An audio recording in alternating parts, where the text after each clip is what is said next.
6, call to action. Once you've generated that curiosity, now what?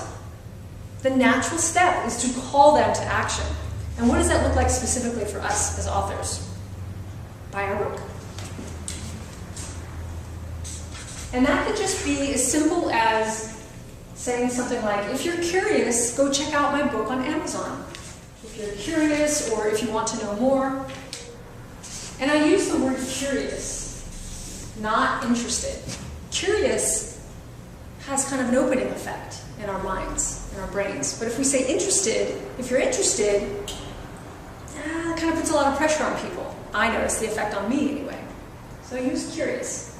And you'll find that people will have a more open response to you.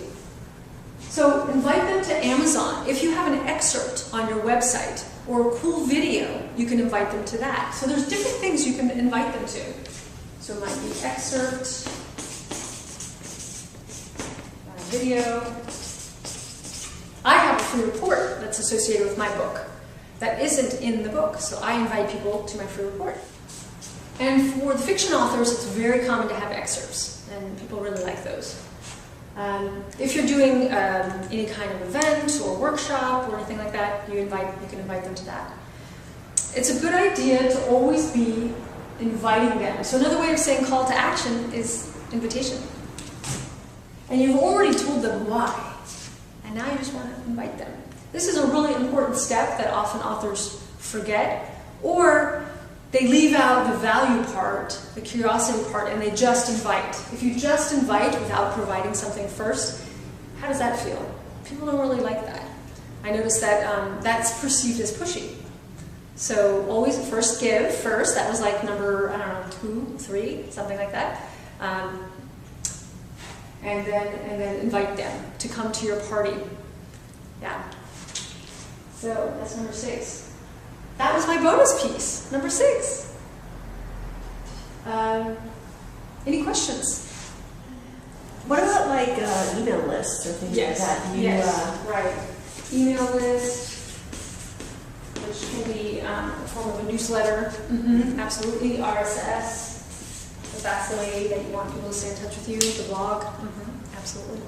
And so once that you've invited people and they have come closer to you as an author, you know, what would be ideal? Yes, it's ideal that they buy your book and that they sign up for your newsletter for special announcements and gifts and pre-releases and special things like that. If your goal is to have a long-term career as an author, then you want to bring people really close to you. And you're right, that email list is the best way to do that. And you ought to also consider not everybody wants an email list. So you want to give them multiple choices. Maybe it's Twitter they want to follow you on, maybe it's Facebook, maybe they want to be a fan of you on Facebook, or maybe they'll want your email list, or just the RSS.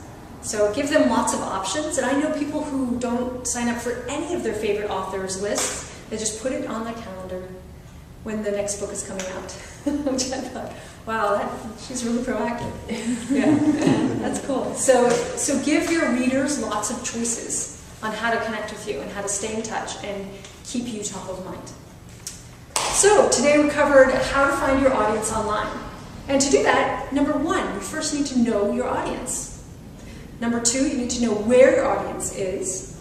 Number 3, when you find them and you go hang out with them online, you need to provide value. Number 4, you need to find out what your audience wants. And I realize you might want to switch 3 and 4. And then number 5 is you want to generate curiosity, so they know exactly what it is you're offering.